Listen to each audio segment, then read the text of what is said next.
if you don't know how to create boundaries, I am a professional friend. I don't think boundaries got to do with anything if you keep putting yourself around a low level, low intellect type nigga that like beating up bitches and taking pussy. Who gives a fuck about boundaries? Last time I checked, them type of niggas don't give a fuck about no fucking boundaries.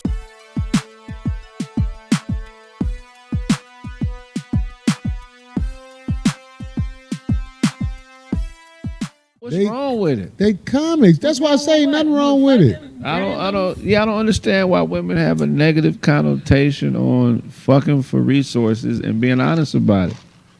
It don't make you a whore. What makes you a whore is deception. Lying and misleading people for resources makes you a whore. But fucking for resources, it just makes you, a businesswoman. Yeah, but you're Men and women.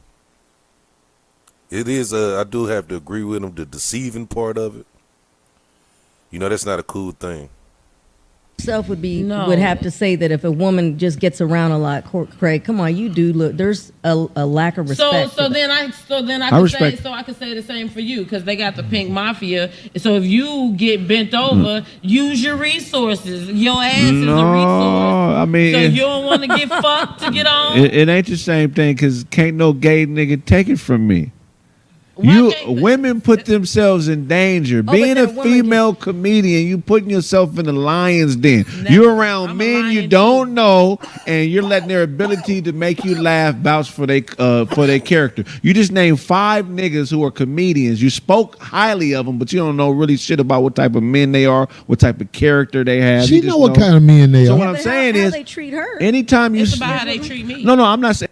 See how she's answering? Just to respond, she's not answering because she's listening. And I'm not saying there's something wrong with them dudes, but what I'm saying is when you're a woman and you're an entertainer, you're putting yourself in danger. You're taking a risk by stepping into an industry with a lot of low character motherfuckers. It's a lot of niggas out here that'll rape you and do things to you that are unjust. You're putting yourself in harm's way and you telling me that you just the one that ain't willing to play that game. Listen, Craig. See how he told the truth and she finally scaled back? Sometimes you got to listen to the whole story before you respond. Intelligent people do that. There's no way in the world you can dispute what someone is saying when you haven't listened to the full spectrum of the story. This is more to your point. I know female comics that'll be on the road with a comic that beat up bitches. And you know what they will say? He don't hit me. Right. Oh, no. Well, that...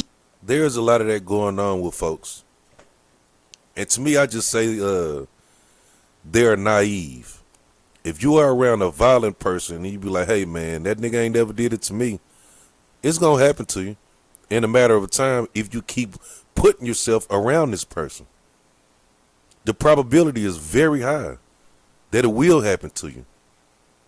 Seen it. Well, I'll be like, ha, ha, ha. Right. Okay. Yeah. You think your day ain't coming? It's coming. Oh, no. Craig said when you out here as an entertainer, a female entertainer, you in danger. It's a lonely, dangerous road. And that's why if you don't know how to create boundaries, I am a professional friend. I don't think boundaries got to do with anything if you keep putting yourself around a low level, low intellect type nigga that like beating up bitches and taking pussy. Who gives a fuck about boundaries? Last time I checked, them type of niggas don't give a fuck about no fucking boundaries. Why you think they doing that shit in the fucking first place? Them the last niggas on earth to give a fuck about boundaries. Zoner and boundary creator. I don't put myself in no positions because you know what? After I get off stage, I go home. I'm not getting fucked up in the green room, so you're not about to catch me slipping on nothing. Right. When I get off stage, I take my ass to my room. But you're still in danger though. You're still in danger. Because we're talking about probabilities, statistics. So, when they put up sexual assault statistics is based on a bunch of different situations. So I'm not saying that you are in danger, but the probabilities of it happening are higher than if you were at the house under the protection of a man. And then secondly, we all know comedians out here that are those types of niggas. And it's always broads tucked up under these niggas talking about, oh, he's a good dude. No, it's sometimes I be seeing these female comics with certain niggas and I don't say nothing, but I be like, that's wild. Maybe he should warn that person, but you know, people gonna be around who they want to be around in the first place. And then he alluded to my point about the probability about being around something. This is where statistics come from in the fucking first place. Cause some shit is highly probable to fucking happen. If you always in the club and you know they shooting at that motherfucker, there's a probability you might get shot. When you put yourself in position for things to happen, it'll fuck around and happen to you. Because the probability you being there and them doing that is very high. That's all I got for you guys today. Please like, subscribe, share the channel. And I'll see you guys back here in another video.